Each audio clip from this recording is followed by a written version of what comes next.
ময়মনসিংহে mobile phone বিস্ফোরণে দগ্ধ হয়ে মারা গেছেন এক চিকিৎসক। তিনি বিছানার পাশে মোবাইল ফোন চার্জে রেখে ঘুমিয়েছিলেন। নাহা রোডের জমির মুন্সি এলাকা বাসা থেকে দগ্ধ অবস্থায় উদ্ধার করে ময়মনসিংহ মেডিকেল কলেজ হাসপাতালে নিয়ে গেলে চিকিৎসক তাকে মৃত ঘোষণা করেন।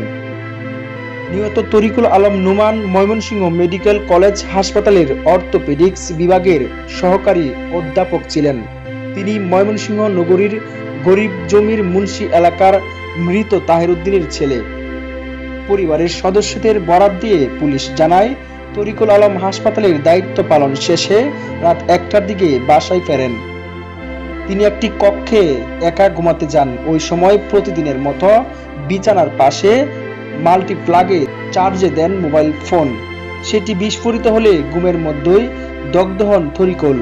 এতে তার 2 হাত, বুক ও নাক মুখ পুড়ে যায়। পোড়া গন্ধ আর বিকট শব্দ শুনে পরিবারের সদস্যরা দরজা খুলে তরিকুল ইসলামকে উদ্ধার করে হাসপাতালে নিয়ে যান। কোতোয়ালি মডেল থানার ওসি মোহাম্মদ শফিকুল ইসলাম খান সাংবাদিকদের বলেন, ময়মনসিংহ মেডিকেল কলেজ হাসপাতালে প্রতিদিনের মতো অস্ত্রোপচার শেষে রাত 1টায় বাসায় ফেরেন চিকিৎসক তরিকুল আলম।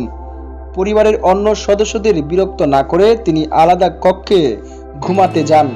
বিছানার পাশে রাখা মাল্টিপ্লাগে মোবাইল ফোন চার্জে দিয়ে ঘুমিয়ে পড়েন। আমরা ধারণা করছি, চার্জে থাকা অবস্থায় মোবাইল ফোনটি বিস্ফোরিত হয়ে শরীরে আগুন ধরে যায়। কোন কোম্পানির মোবাইল ফোন ছিল তা জানা যায়নি। কোনো অভিযোগ না থাকায় লাশ পরিবারের কাছে হস্তান্তর করা হয়েছে।